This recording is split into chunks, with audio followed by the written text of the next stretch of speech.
Bonsoir à tout le monde. Merci d'être venu, c'est nombreux. Alors, on ne voulait pas que l'année 2012 se termine sans célébrer un anniversaire, un centenaire, à savoir le 100e anniversaire de la proposition de Wegener, selon laquelle les continents auraient dérivé. Voilà, donc ce soir, c'est un réel plaisir d'accueillir Nicolas Coltis. Merci beaucoup pour l'invitation, ça me fait très plaisir d'être là ce soir et je vous remercie de votre présence. Alors 1912, pour la plupart des gens, c'est un anniversaire, c'est sûr, c'est les 100 ans de quelque chose, et c'est surtout les 100 ans du naufrage du Titanic. Donc vous voyez certains rescapés ici, mais pour le géologue que je suis, j'ai un peu de tendresse pour l'iceberg malgré tout, et je pense plutôt à Alfred Wegener qui, en 1912, a proposé pour la première fois à la communauté scientifique moderne une théorie de la dérive des continents. Alors Alfred Wegener, c'était un explorateur et un scientifique, c'était un explorateur d'un grand courage. Donc j'ai mis ici une petite montgolfière, parce qu'en fait, dans sa jeunesse, il avait un peu plus de 20 ans, il était déjà docteur en astronomie, et en fait, avec son frère, ils ont battu un record de vol en montgolfière de plus de 50 heures. Ensuite, il est parti au Groenland dans des expéditions pour travailler sur le climat, donc des choses qui sont à la fois des vraies aventures humaines en même temps que des aventures scientifiques. Et au cours de tous ces travaux, qui l'ont amené à être quand même une personne très reconnue dans l'académie allemande notamment, eh bien, en 1912, c'est la première fois qu'il propose une idée que les continents, il parlait de translation des continents à l'époque. Et donc, début 1910, il a commencé à penser à ça, et en très peu de temps, il a essayé de mettre au point une théorie sur laquelle il va travailler finalement un petit peu jusqu'à sa mort en 1930. Il avait alors tout juste 50 ans, et il est mort dans le cours d'une expédition dans le Groenland qui a été un petit peu difficile pour l'équipe, où certains y sont restés. Donc, ce dont je voulais vous parler ce soir, c'était donc de cette grande histoire des continents que finalement a essayé de théoriser Wegener. Mais j'aimerais aussi vous parler de ce qu'on a pu faire ensuite. La tectonique des plaques est le cadre général finalement aujourd'hui de cette dérive des continents. Et je pense que bientôt la tectonique des plaques sera une théorie à partir de laquelle on va en développer de nouvelles. Et je vais essayer de vous parler de ça ce soir. Alors c'est sûr, ça fait un siècle qu'on en parle. Mais finalement, si on regarde bien, ça fait un peu plus d'un siècle. Vous avez ici Abraham Ortelius, qui était un grand cartographe de la fin du XVIe siècle, qui a réalisé des cartes, les premières cartes du monde en fait. Et dans ces premières cartes du monde, vous en avez un exemple ici, il avait déjà remarqué qu'il y avait une certaine symétrie entre les côtes atlantiques de l'Afrique et de l'Amérique du Sud. Alors vous voyez, l'Amérique du Sud, la côte atlantique est peut-être pas trop mal, mais la côte pacifique, c'est pas encore ça, il y avait encore beaucoup de choses à explorer. Et en remarquant cette concordance des côtes, il a proposé à l'époque que les continents étaient peut-être déjà réunis en un seul continent. D'autres scientifiques, après, jusqu'au début du XXe siècle, ont eu cette idée qu'il y avait des correspondances entre les continents. Entre l'Afrique et notamment l'Amérique du Sud. Mais Wegener, c'est le premier à avoir vraiment mis ensemble un certain nombre de choses qu'on connaissait un peu déjà pour proposer que ces continents avaient bougé au cours de l'histoire de la Terre. Donc, je voulais, par des petites illustrations, vous présenter les principaux arguments de Wegener. Le premier argument, c'est l'argument du puzzle. C'est celui dont je vous ai parlé. Il y a une espèce de concordance entre les côtes de l'Atlantique, entre l'Amérique et l'Europe, et notamment l'Afrique. Donc c'est cet assemblage qui semblait quelque chose de possible. Bon, c'est un argument qui peut être pris comme une coïncidence. Un autre argument, qui est un argument paléontologique, notamment qui a été développé beaucoup par un Français, qui n'a pas vraiment un nom français, puisqu'il s'appelle... Son nom, c'était Snider Pellegrini. Des arguments paléontologiques qui montraient qu'il y avait des faunes et des flores qui étaient identiques à la fois en Afrique et en Amérique du Sud, aux mêmes époques dans le passé. Donc peut-être il y avait des ponts pour passer d'un continent à l'autre. Ce mésosaure, là, c'est une reconstruction, c'est pas vraiment quelles sont les couleurs de sa peau en fait, mais c'est un de ces fossiles qui étaient présents sur différents continents, parfois même jusqu'à l'Australie. Un autre argument que j'ai symbolisé par cette roche métamorphique que vous avez là, c'est les arguments géologiques. Il y a des géologues qui avaient remarqué, comme un géologue qui s'appelait Taylor, qui avait remarqué qu'il y avait des roches à peu près similaires et des structures géologiques similaires en Afrique et en Amérique du Sud. Il y avait comme une espèce de continuité entre ces continents. Donc, possiblement, il y aurait pu y avoir une partie du continent qui s'est effondrée dans l'Atlantique, hein, c'était les idées à l'époque, mais qui faisait cette continuité entre l'Afrique et l'Amérique du Sud. D'autres arguments que vraiment Wegener a apportés sont des arguments climatiques, puisque Wegener était un climatologue en fait. Ces arguments climatiques, c'était que, à la même époque, on avait en Australie et puis en Afrique du Sud, par exemple, des marques de glaciers, alors qu'en Europe, on avait des marques de tropiques. On a même des marqueurs glaciaires jusqu'en Inde, en même temps qu'on en a en Australie et en Afrique du Sud, à la même époque. Comment est-ce possible d'avoir des marqueurs glaciaires sur des continents qui sont aujourd'hui si éloignés, si distants, et l'Inde est très loin du pôle, par exemple. Donc ce que Wegener a remarqué, c'est lorsqu'il rejoignait tous les continents en un seul, eh bien, le premier argument géométrique était satisfait. C'était facile pour les faunes et les flores de passer d'un continent à l'autre à des latitudes à peu près équivalentes. Les structures géologiques se retrouvaient en continuité sur différents continents. Et puis, finalement, si on déplaçait l'Inde, l'Australie et puis l'Afrique, comme il fallait, on pouvait former un énorme glacier qui pouvait se retrouver au pôle, et l'Europe et l'Amérique du Nord pouvaient se retrouver dans des régions tropicales. Donc il avait une explication en rejoignant tous ces continents, et c'est ce qu'il a proposé. Donc il y avait une dérive des continents, depuis un énorme supercontinent qu'il avait appelé la Pangée, la Terre tout en un, un très grand océan qu'il appelait Pantalassa, au Carbonifère, donc il y a un peu plus de 200 millions d'années. Et ce supercontinent s'est donc désagrégé par la suite pour en arriver à la situation actuelle. Donc Wegener n'avait aucune idée de la vitesse de ces mouvements, il se demandait si on pouvait la mesurer, il se posait plein de questions sur cette théorie. Et en fait, les compléments forcément à sa théorie, puisque dire que les continents ne faisaient qu'un seul, c'est une hypothèse. Une théorie fait des prédictions, donc il a dû inventer d'autres choses. Et sa théorie, en fait, c'était que les forces qui avaient fait bouger ces continents au cours des âges étaient reliées en fait à des forces de marée, par exemple, ou à la force centrifuge qui aurait pu déplacer les continents vers l'équateur. Okay. Alors il se trouve qu'en 1912, à partir de 1912, dans ces eaux-là, il y avait des physiciens comme Sir Harold Jeffreys, dont vous avez sa photo ici, et qui déjà en fait maîtrisait une physique très avancée. Il faut savoir que 1920, c'est la radioactivité, c'est aussi les débuts, il y a la mécanique des fluides qui commence. Il y a aussi les premiers modèles de l'atome, hein, on commence à connaître ça. Donc il y a des personnes qui ont des compétences très avancées en physique et qui sont capables de calculer si des forces de marée ou si la force centrifuge est capable de déformer les fonds marins pour que les continents puissent se balader à travers eux. Et Harold Jeffreys, il montre que ces forces sont négligeables. C'est impossible de déplacer les continents avec ces forces-là. Et donc, il en conclut que la théorie de Wegener est complètement fausse.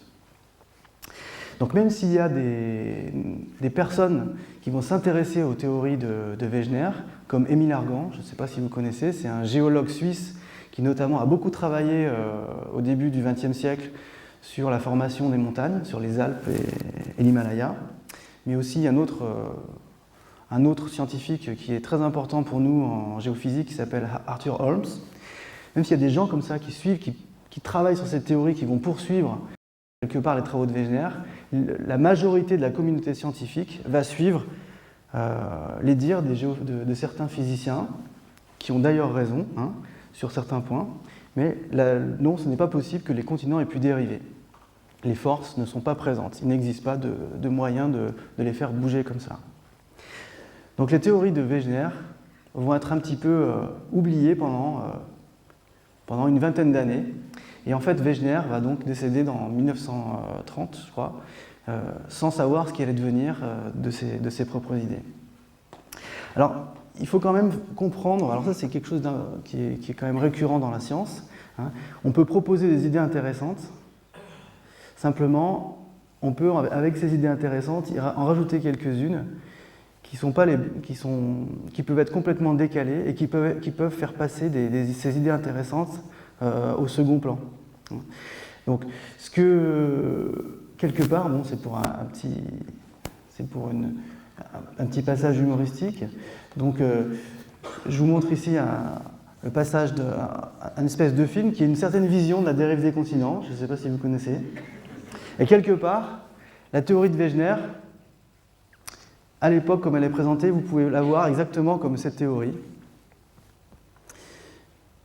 Le tout, c'est de savoir si vous allez retenir par la suite, si vous allez finalement croire au fait que les continents puissent dériver, puisque finalement, les causes de cette dérive des continents, vous allez voir, sont peut-être pas vraiment très très réalistes.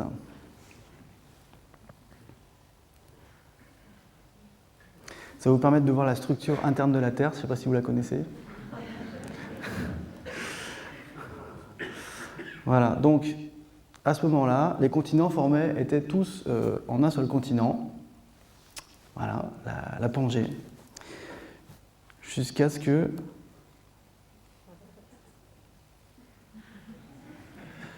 la graine se mette à tourner, les continents se séparent,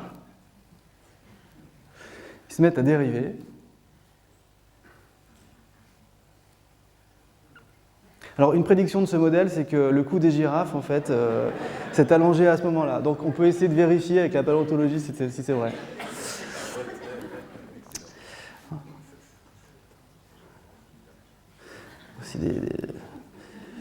On peut faire... Bon. Après, pour les datations, je pense qu'il y a quelques petits soucis là, mais...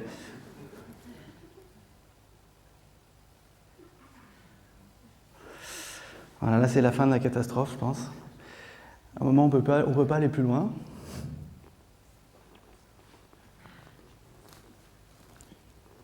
Donc voilà, les continents sont séparés.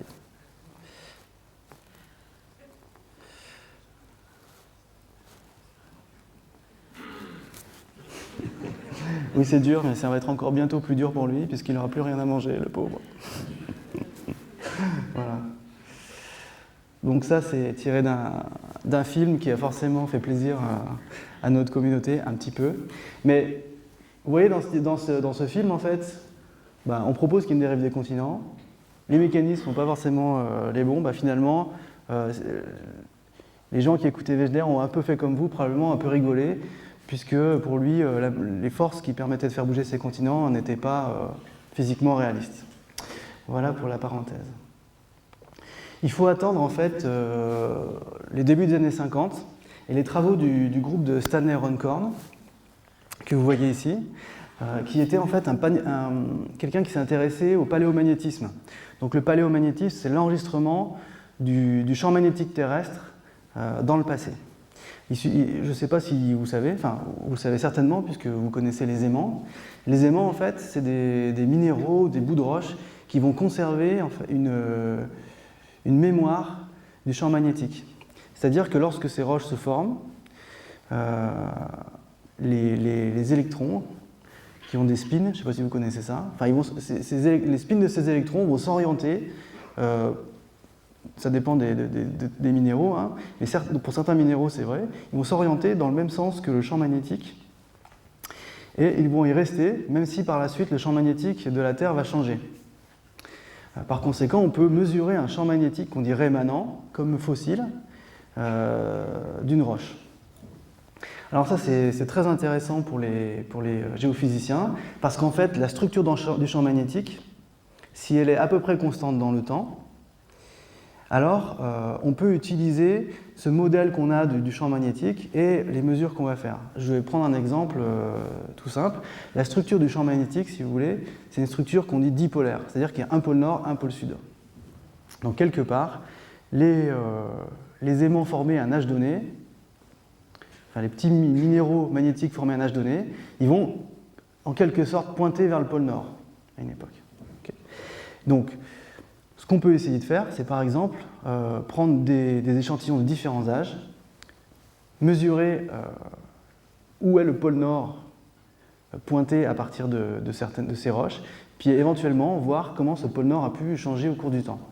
Donc on fait l'hypothèse que le champ magnétique reste dipolaire. Runcorn, en fait, il va prendre des échantillons, des roches qui sont à la fois en Inde, à la fois en Europe, en Amérique du Nord, en Afrique, et il va se rendre compte qu'il y a 200 millions d'années, les roches qui sont sur ces différents continents pointent vers des pôles nord différents. Alors la réponse, comment est-ce possible? Soit le champ magnétique à une époque n'a pas été dipolaire, soit les continents ont dû bouger les uns par rapport aux autres. C'est-à-dire qu'au départ, tous ces cailloux aimantés pointaient vers le même pôle nord, okay, et puis lorsqu'ils ont bougé, du coup, ils pointent vers un pôle nord, ils pointent chacun vers des pôles nord différents. Est-ce que vous avez compris ça? Voilà. Donc, il fait ces mesures et il montre que vraiment, on a au cours du temps un mouvement des continents les uns par rapport aux autres. Donc ça, c'est entre 1950 et 1962-63, où là, vraiment, il va établir tout un tas d'études avec son équipe et montrer qu'effectivement, les continents ont dérivé au cours des âges. Donc ça, c'est vraiment, quelque part, ce qui a montré que la dérive des continents était une hypothèse importante. On va dépasser le cadre de cette théorie relativement vite, après les travaux de Runcorn, entre le début des années 60 et le début des années 70. Tout ça, tous ces changements dans les théories des mouvements à la surface du globe vont débuter par l'exploration des fonds marins. C'est vraiment l'exploration des fonds marins qui va changer la vision qu'on a de la surface de la planète et qui va nous permettre de construire une nouvelle théorie qui est plus générale que la dérive des continents, qui s'appelle la tectonique des plaques. Lorsque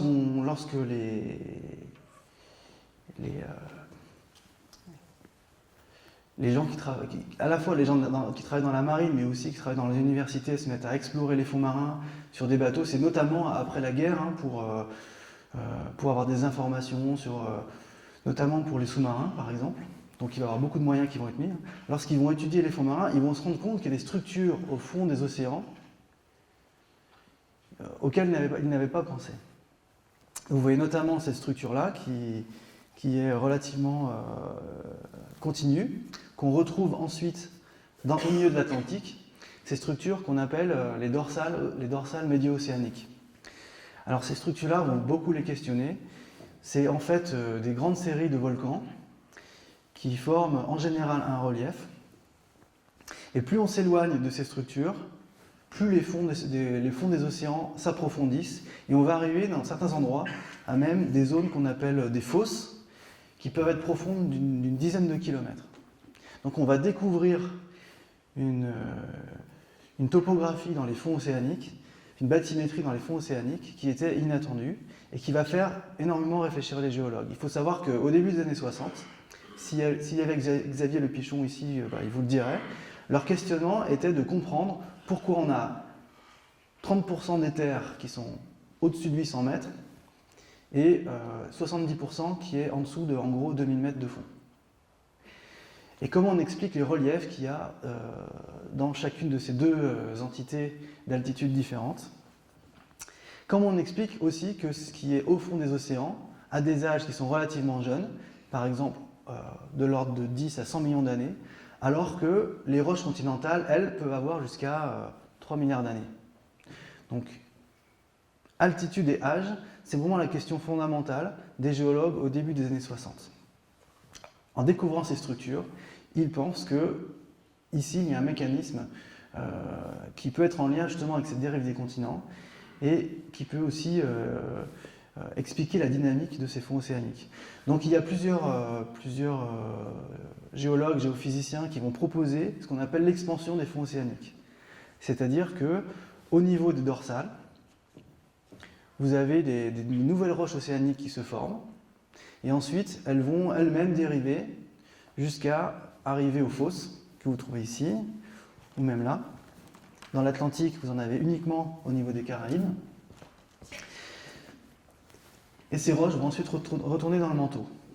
Alors à cette époque, on ne savait pas s'il y avait vraiment des volcans ou si les roches étaient simplement des roches profondes qui arrivent en surface sans fondre. Aujourd'hui, on sait qu'il y a de la fusion et que c'est des volcans qui sont au niveau des dorsales. Donc cette expansion des fonds océaniques, elle est proposée avec relativement peu d'arguments, et notamment ces arguments de bathymétrie. Il se trouve qu'il y a d'autres grandes structures qu'on va découvrir dans les fonds océaniques, qui sont ces grandes failles que vous avez là. Je sais pas si, ça c'est la bathymétrie, hein, c'est l'élévation, si on peut dire comme ça, puisque c'est sous l'eau. Vous avez donc ici deux espèces de bosses en bas et en haut qui sont des dorsales. Donc dans l'expansion océanique, c'est là où ça s'ouvre. Et vous avez cette grande faille là au milieu, dont on a besoin de comprendre la structure. Donc il y a Wilson, qui est quelqu'un de très impliqué à ce moment-là, qui se pose vraiment la question de c'est une faille, c'est sûr, mais comment fonctionne cette faille? Alors il y a deux possibilités. Soit cette faille-là, elle fonctionne de manière à décaler les deux segments de la ride. C'est-à-dire qu'au départ, votre ride était continue, et vous avez une faille qui la coupe, et qui fait que on décale chacun de ces segments. Vous comprenez ce que je veux dire là? Ouais. Donc ça, c'est une possibilité. À ce moment-là, c'est simplement une tectonique très active au niveau de la faille, et qui modifie les structures qu'il y a aux alentours. Ce que Wilson pense, c'est que ces failles, elles peuvent jouer autrement. En fait, les dorsales ont depuis longtemps, se trouvent dans cette disposition-là. Simplement, si on a de l'expansion autour de ces failles, vous avez ce bloc qui doit bouger comme ça, vous avez le bloc du dessus qui doit bouger comme ça, et donc au milieu, forcément, il faut que ça casse, il faut qu'il se passe quelque chose.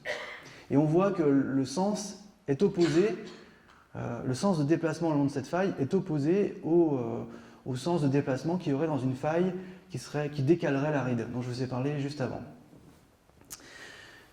Donc ce que propose Wilson, il faut qu'on aille voir ces failles, d'une certaine manière, qu'on arrive à savoir quel est le sens du mouvement autour de ces failles, et si on arrive à montrer que ces failles jouent, enfin celle-ci en tout cas par exemple joue comme ça, à ce moment-là, on peut montrer qu'il y a une expansion des fonds océaniques. Ces failles, Wilson les appelle les failles transformantes. Si ces failles transformantes existent, alors elles sont la preuve de l'expansion des fonds océaniques. Et les sismologues, ils peuvent faire un peu de magie, c'est-à-dire que sans aller voir de près ces failles-là, ils peuvent mesurer les ondes sismiques qui arrivent lorsqu'un séisme a lieu sur ces failles, et ils peuvent déterminer quel est le mouvement le long de ces failles. Ils peuvent dire si ce sont des failles transformantes ou pas. Donc, on va mettre en œuvre à cette époque-là des études sismologiques de ces failles, et on va se rendre compte que ces failles, effectivement, sont des failles transformantes. Et donc, on va pouvoir montrer qu'il y a une expansion des fonds océaniques avec la sismologie. L'expansion des fonds océaniques, elle va prendre une autre dimension. Donc voilà, c'est le sens des failles transformantes dont je voulais vous parler. L'expansion des fonds océaniques va prendre une autre dimension lorsqu'on va découvrir que les roches des fonds océaniques sont aimantées, et qu'elles sont aimantées, certaines, dans le même sens que le champ magnétique actuel, et d'autres dans le sens opposé. Cette figure-là, qui est une figure d'un papier historique, un article historique de la fin des années 60, justement sur l'exploration des fonds magnétiques des fonds marins, vous montre, par exemple, au sud de l'Islande, je vais me focaliser ici, où là vous avez la dorsale médio-océanique. Les zones qui sont en noir sont les zones où le champ magnétique est dans le même sens, le champ magnétique enregistré par les roches des fonds marins est dans le même sens que le champ actuel, Et les zones blanches correspondent à des zones où les roches ont enregistré un champ magnétique qui est opposé au sens actuel. Alors, il se trouve qu'on le sait depuis une cinquantaine d'années, que le champ magnétique terrestre, il s'est inversé au cours du temps. Et les gens qui font les mêmes travaux que Runcorn, ils ont pu enregistrer une échelle de temps, okay, au cours du temps, comment le champ magnétique s'est inversé. Donc, on est capable, si on part par exemple de l'actuel, et qu'on retourne dans le passé, de savoir, lorsque le champ magnétique s'inverse, de savoir à quelle période on est. Donc si les fonds océaniques sont en expansion, la bande du milieu qui est noire correspond au champ actuel, aux roches qui sont formées à l'actuel et qui enregistrent au champ magnétique actuel.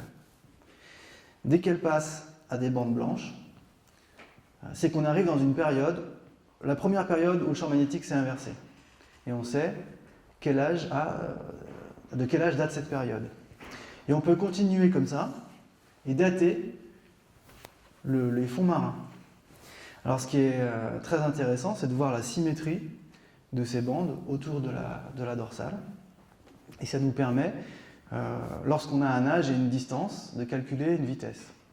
Par exemple, si je connais l'âge de ce caillou-là, je le sais parce que je sais dans quelle anomalie magnétique il va se trouver. Je connais la distance, je divise la distance par l'âge et je peux avoir une espèce d'estimation qui peut parfois être un peu grossière de la vitesse. Donc, au départ, j'avais une théorie qui me disait que les fonds océaniques étaient en expansion. Je suis capable de le prouver avec les failles transformantes. Maintenant, je suis capable de caractériser cette expansion puisque j'ai un espèce d'enregistrement comme des bandes magnétiques, comme des cassettes là. J'ai un enregistrement au cours du temps du mouvement qui a été réalisé depuis la dorsale. Et grâce à ça, je vais pouvoir reconstituer comment les fonds océaniques ont bougé au cours du temps. Grâce à ces travaux-là, on continue d'explorer les fonds marins et notamment de mesurer les anomalies magnétiques. Et aujourd'hui, les modèles les plus performants, enfin les cartes les plus performantes des âges des fonds marins qui ont été faites à partir des anomalies magnétiques que je vous ai présentées, vous les voyez ici. C'est une équipe de Sydney qui réalise ce travail-là. Il y a encore des zones qui ne sont pas très bien connues, notamment au niveau pas loin du pôle Nord, puis aussi en Antarctique. On commence à beaucoup mieux connaître, mais il y a des périodes où il n'y a pas si longtemps que ça, on connaissait mal cette région. Donc on se rend bien compte avec cette carte-là que les fonds marins, notamment l'Atlantique, a commencé à s'ouvrir, par exemple, au nord, il y a à peu près 200 millions d'années, 180 millions d'années. Et par contre, l'Atlantique Sud, on voit ici que l'Atlantique Sud se serait ouvert plutôt vers 100 millions d'années. On est capable, on a une information ici sur la façon dont ont pu s'ouvrir les océans et dont les mouvements ont pu se réaliser dans les fonds marins. Alors, à partir de ça, il va y avoir quelques chercheurs, notamment Jason Morgan, qui est un chercheur de l'université de Princeton, par exemple, qui a beaucoup contribué à la tectonique des plaques, qui va imaginer que la surface de la Terre, elle est divisée en un certain nombre de blocs rigides. Il va notamment imaginer que les limites de ces blocs rigides sont les endroits où la déformation est évidente. C'est les endroits où vous avez l'ouverture des fonds océaniques, les dorsales. C'est les endroits où vous avez les matériaux qui retournent en profondeur, ce qu'on appelle les zones de subduction, ce que je vous ai montré là tout à l'heure, qui était à ce niveau-là et à ce niveau par ici, là. Ainsi que les zones transformantes, qui sont des failles.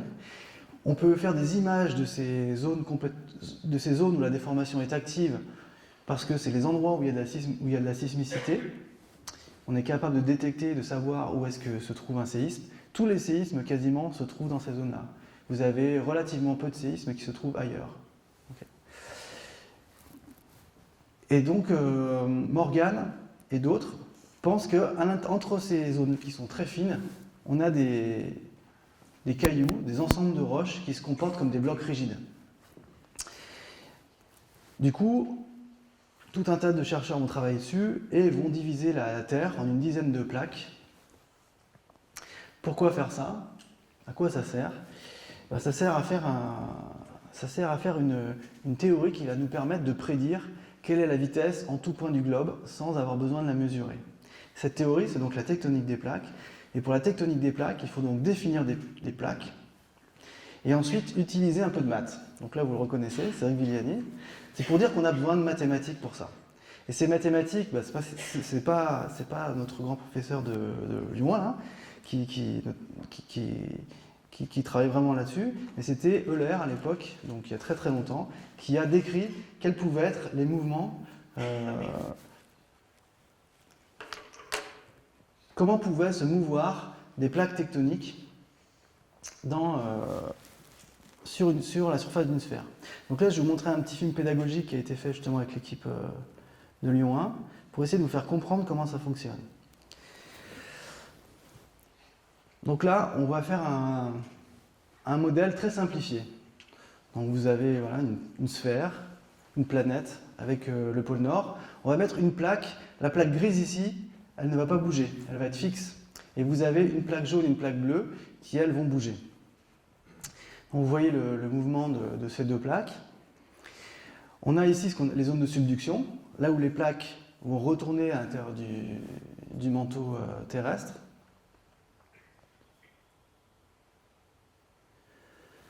On a aussi des dorsales, donc vous voyez les mouvements de ces dorsales, c'est là où on a l'ouverture des fonds océaniques, et vous avez ces failles transformantes qui se trouvent dans ces endroits que vous voyez là. Alors, si on suit les marqueurs du mouvement, si on regarde comment ces petits traceurs bougent, en fait, on se rend compte, et c'est ça le théorème de l'air, c'est là où la géométrie vient, on se rend compte que le mouvement relatif entre deux plaques, on peut le modéliser sur une sphère par une rotation autour d'un axe qu'on appelle l'axe de l'air. Vous allez voir, on voit très bien dans une vue polaire, on voit très bien que le mouvement de la plaque, c'est comme quelque chose qui tourne autour de l'axe. Vous voyez ça, je pense? Voilà.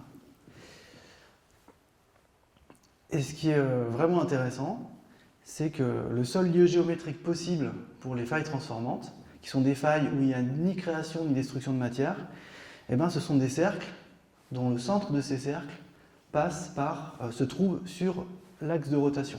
Ça, c'est une contrainte géométrique. Encore une fois, c'est des maths. Vous voyez, on voit très bien que ces failles transformantes se trouvent sur ces cercles. Et ce que les mathématiques aussi vont nous dire, c'est que connaissant l'axe de rotation et la vitesse angulaire de la rotation, on est capable de mesurer, de connaître la vitesse en tout point de la plaque. Et la vitesse doit varier au sein même d'une plaque tectonique. Vous allez voir que la vitesse de ce point qui se trouve ici va être beaucoup plus rapide que la vitesse d'un point qui se trouve vers le pôle de l'air, vers l'endroit où l'axe coupe la surface de la Terre. On va voir ça un petit peu mieux sur une vue polaire pour que vous soyez absolument convaincus.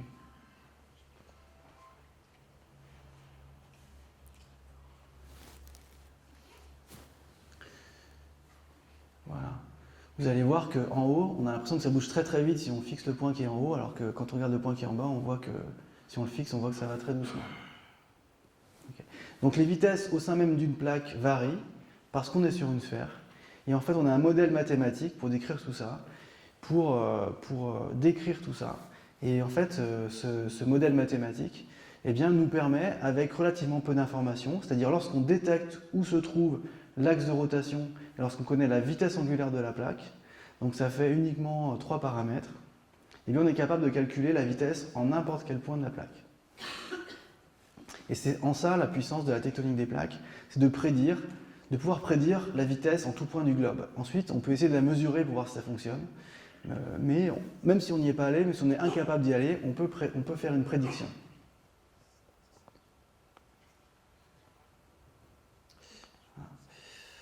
Alors du coup, lorsqu'on utilise ces informations-là, plus la position des failles transformantes, puisque si les failles transformantes se trouvent donc sur ces cercles dont le centre se trouve sur l'axe de rotation, grâce aux failles transformantes, on va pouvoir détecter, repositionner les axes de rotation pour chacune des plaques. Grâce aux âges qu'il y a ici, on va pouvoir voir quelles sont les vitesses angulaires pour chaque plaque. Donc grâce à ça, et grâce aux mathématiques, et bien du coup, on va pouvoir reconstruire l'évolution des fonds océaniques au cours du temps. C'est une théorie qui est géométrique, hein. On va même dire cinématique, c'est-à-dire qu'on décrit les vitesses. Donc ça veut dire qu'il faut qu'on ait des informations géologiques à une période donnée pour pouvoir en faire la reconstruction quand même. Donc voilà, on a une reconstruction ici il y a 60 millions d'années. Vous voyez que par exemple, les grandes différences avec l'actuel, c'est que vous avez encore un océan ici, que vous avez l'Australie et l'Antarctique qui sont encore collés, et l'Inde qui n'est pas encore rentrée dans l'Asie. On peut dire que sur cette reconstruction, on a un indice de confiance de 5 sur 6, je fais comme la météo. Là-dessus, on est bien, on est à peu près à 5. Plus on va dans le passé, moins on a d'informations. Donc, plus les reconstructions deviennent hasardeuses. Néanmoins, on peut aller quand même pas mal plus loin.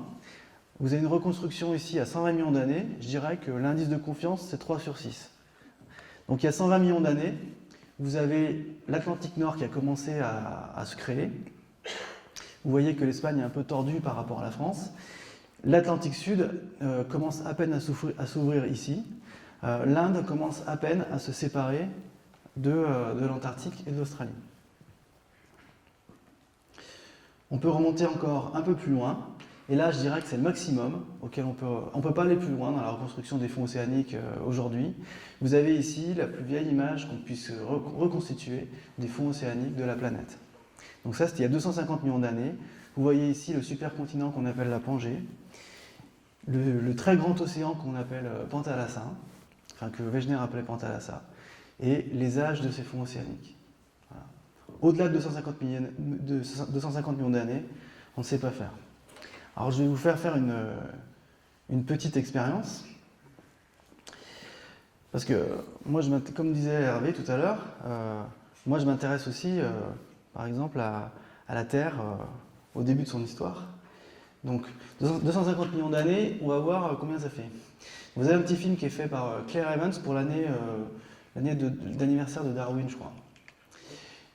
En 1 minute, vous allez faire l'expérience de la durée de l'histoire de la Terre, et je vais vous faire un petit top pour vous montrer quand c'est 250 millions d'années. Alors la Terre se forme il y a 4,5 milliards d'années. On va former l'atmosphère à peu près à cette période-là. Les premières traces de continents, on va les trouver à peu près il n'y a pas très longtemps, là, avec les océans. Les premiers organismes aussi, on va les trouver à ce moment-là.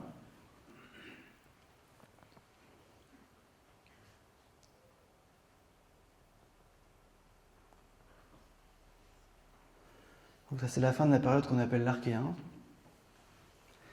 Et là, on va créer les eucaryotes. Donc c'est une évolution dans des organismes multicellulaires.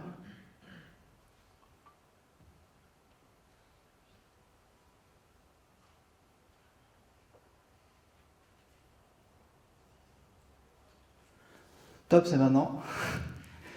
Et voilà. Bon, en gros, si notre mémoire c'était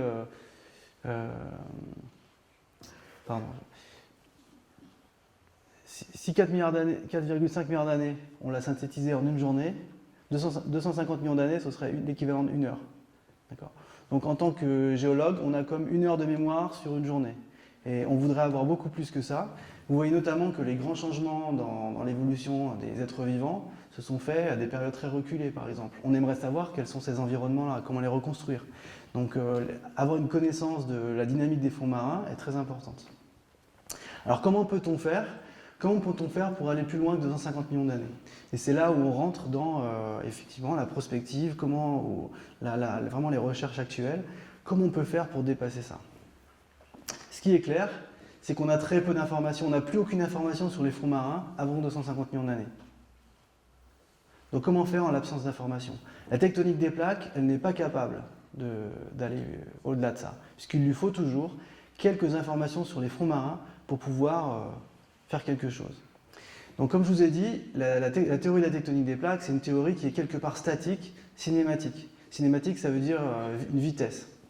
Si vous voyez une voiture qui va arriver vers un croisement, par exemple, que vous connaissez sa vitesse, vous êtes incapable de savoir où est-ce qu'elle va tourner à l'avance. Pour savoir comment elle va tourner, il faudra que vous puissiez éventuellement mesurer la manière dont la voiture va freiner, quelles peuvent être les forces sur la voiture, et à ce moment-là, vous pourrez prédire si elle tourne à droite ou à gauche. Il faut connaître des forces pour savoir comment le mouvement peut changer, peut évoluer. Et ça, c'est ce qu'on appelle la dynamique. Il faut qu'on connaisse, qu'on caractérise la dynamique.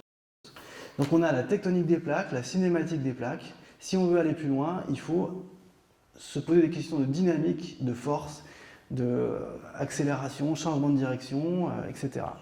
La dynamique des plaques, ça n'existe pas vraiment pour les géophysiciens. La dynamique réelle, c'est la dynamique du manteau terrestre. Le manteau terrestre fait près de 3000 km d'épaisseur, et c'est dans ce manteau qu'il y a les forces qui vont faire se mouvoir les plaques en surface. Donc on va devoir simuler quelle est la dynamique du manteau. Alors, la dynamique du manteau, on connaît un petit peu certaines choses.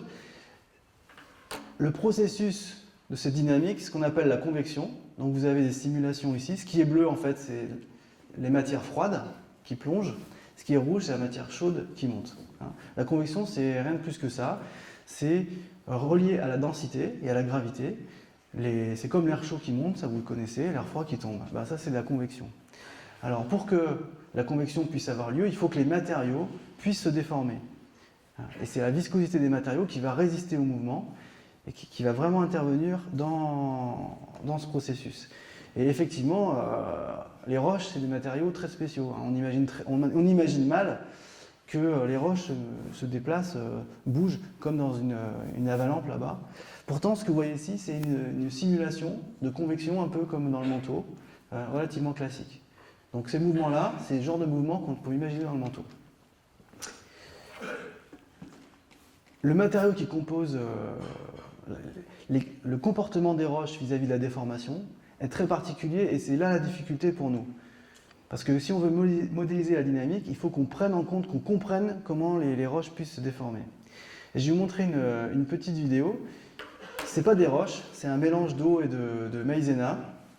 Mais quelque part, les roches ont des caractères en commun avec ce comportement-là que vous allez voir. Je ne sais pas si je vais vous la passer en entier. Mais vous avez j'ai coupé le son, c'est deux animateurs italiens complètement déchaînés qui sont au-dessus d'une piscine d'eau et de maïzena. Et donc vous allez voir un petit peu comment ce matériau-là se comporte.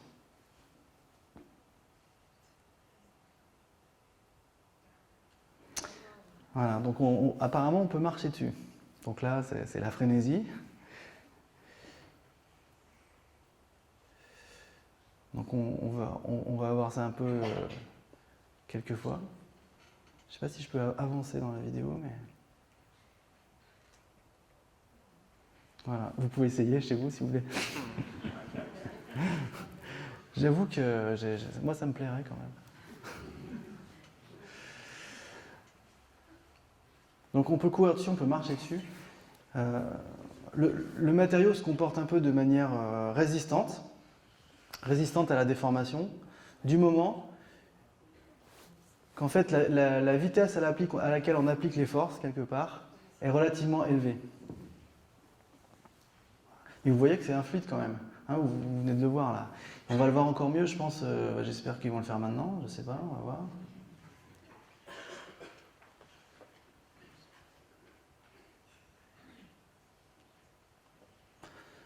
Donc, la force qui va être appliquée là par ces deux personnes, c'est la même qu'auparavant, mais pas la même vitesse. Et là, par contre, on coule. D'accord ? Donc, ce comportement très particulier qui, quelque part, la physique est relativement différente de ce qui se passe pour les roches, hein, mais le résultat est un peu le même. C'est-à-dire que les roches, lorsqu'elles sont soumises, notamment les roches en surface, hein, lorsqu'elles sont soumises à des forces tectoniques, elles peuvent s'écouler si les forces sont soumises de manière relativement lente. Et si on a des forces qui sont très très rapides, à ce moment-là, on a une résistance, éventuellement même ça peut casser. Voilà. Alors, je vous conseille d'aller voir sur YouTube pour ce genre de film. Ce comportement des roches, c'est des équations qu'on va devoir résoudre par la suite. Dans ces équations, il va falloir, alors là il y a des grands termes, etc. Je vous évite tout ça. Ce qui est important de voir, c'est que dans ces équations, vous avez un petit t là, ça veut dire le temps. Donc là, vous allez pouvoir prendre en compte une évolution. En résolvant une équation, vous allez pouvoir savoir ce qui peut se passer au temps d'après sans n'y être jamais allé. Okay. Alors, la viscosité des roches ici, c'est quelque chose qui va vraiment compter. Et donc, il faut prendre ce comportement qui est très non linéaire, qui fait que lorsqu'on va à l'intérieur du manteau, les roches sont plutôt molles et vont pouvoir s'écouler comme quand la personne se laisse couler tranquille. Par contre, en surface, les roches sont relativement froides et elles vont être plutôt sensibles aux forces qu'on applique. Et si les forces dépassent un certain seuil, à ce moment-là, les roches vont soit se briser, soit elles vont s'écouler très rapidement. Donc la viscosité des roches va dépendre de la profondeur à laquelle on est, de la température notamment. Plus la température est élevée, plus les roches sont molles. Et plus les forces appliquées à ces roches sont fortes, plus la viscosité peut diminuer pour qu'elle se déforme. Donc on prend en compte tout ça dans ces équations-là. Et puis ensuite, ces équations, il faut les résoudre. Et malheureusement, jusqu'à présent, même les meilleurs mathématiciens sont incapables de résoudre ces équations à la main, c'est pas possible. Donc on a besoin d'ordinateurs. Voilà, c'est pour ça que j'ai mis cette image-là. Ce que vous avez ici comme ordinateur, en fait c'est un ordinateur des années 50. Donc on a beaucoup évolué depuis. Avec cet ordinateur-là, on pouvait faire une multiplication en une dizaine de secondes. C'était intéressant d'avoir cet ordinateur parce qu'en fait il pouvait travailler pendant genre une centaine d'heures, donc beaucoup plus longtemps que les êtres humains. Maintenant, ce qui nous intéresse dans les ordinateurs, c'est éventuellement de travailler longtemps, mais surtout de travailler très vite, voire même en parallèle. C'est-à-dire que pour résoudre ces équations avec des comportements des roches vraiment, vraiment compliqués, on peut compter sur eux pour nous produire des solutions relativement efficaces. C'est un peu frustrant parce qu'en fait, les solutions qu'on peut avoir, la qualité de nos calculs, dépend un peu des avancées technologiques de la période à laquelle on est. Voilà. Donc un jeune géodynamicien aujourd'hui, il sait que quand il arrivera au summum de sa carrière, les ordinateurs pourront fonctionner beaucoup mieux et donner des solutions beaucoup plus avancées que celles qu'on est capable d'avoir aujourd'hui. Mais bon, le temps dans la recherche, dans la science, c'est important. Et de toute manière, ce qui compte le plus aussi, c'est les idées, qui n'appartiennent d'ailleurs à personne. Donc, je vais vous montrer des résultats de ce genre de simulation. C'est des simulations qu'on a réalisées avec donc, ces deux personnes qui sont d'un laboratoire de Suisse avec lequel on travaille. Alors je vous montre ces simulations, c'est vraiment les simulations les plus avancées qu'on puisse faire, puisque récemment on est arrivé à produire des modèles de convection du manteau qui réalisent une expansion des fonds océaniques et une dérive des continents qui peut être pour la première fois un petit peu comparable à la Terre. C'est-à-dire qu'on a franchi un palier et on va commencer à pouvoir comparer nos modèles à la planète. Et ça, c'est très important. Je vais vous expliquer pourquoi ensuite. Alors, ces images, qu'est-ce que c'est? Ça doit vous faire un peu peur. La couleur que vous avez là, c'est la viscosité en surface du modèle. Ok, ça nous avance bien. Alors, lorsque c'est rouge, la viscosité est très élevée, c'est-à-dire que le matériau est très résistant. Ce que vous avez en rouge, c'est ce qu'on appelle c'est le cœur de continents, qui sont très très très résistants. Ce que vous avez en vert un peu plus foncé ici, autour de ce cœur très stable des continents comme il y a sur Terre, ce sont des zones continentales qui sont un peu plus faibles, voilà, mais qui sont quand même résistantes. Lorsque le vert est un peu plus clair, là, vous êtes dans les plaques océaniques. C'est elles qui sont relativement résistantes aussi. Et les zones qui sont en bleu sont les zones où la viscosité est la plus faible. C'est là où en surface, les forces sont suffisamment importantes pour que les roches cèdent et du coup la viscosité des roches diminue. Vous me suivez ou pas? C'est là où ça va se déformer, en gros. Hein. Et donc cette viscosité, c'est pas quelque chose qui est imposé par les scientifiques. On résout ces équations et ça émerge tout seul. Et donc ça, c'est au début d'une simulation. Hein, on a fait tourner un peu les modèles, puis on arrive là. Ce que je voulais vous montrer, c'est que dans ces modèles, finalement, ici en rouge, vous avez comme des dorsales. Si on regarde bien, c'est des endroits qui s'ouvrent. Si on fait un peu de la tectonique des plaques là-dessus, on a un peu les mêmes choses que sur Terre. C'est relativement proche, en tout cas c'est le plus proche qu'on ait réalisé et ça devient comparable avec la Terre. Ce que vous avez en bleu ici, c'est les zones de subduction sur la planète, avec des géométries qui peuvent être assez proches de celles de la Terre, même si ici la configuration est très différente. Je vais vous montrer un petit peu comment ce modèle évolue. Hein. Je ne vais pas vous faire peut-être regarder toute la simulation forcément en entier. Mais en tout cas, vous allez voir le temps qui se déroule ici. Ah, ça y est, on a dépassé 250 millions d'années de la Terre. On est capable, dans les simulations, de calculer des durées à celles qu'on veut. On est à peine limité.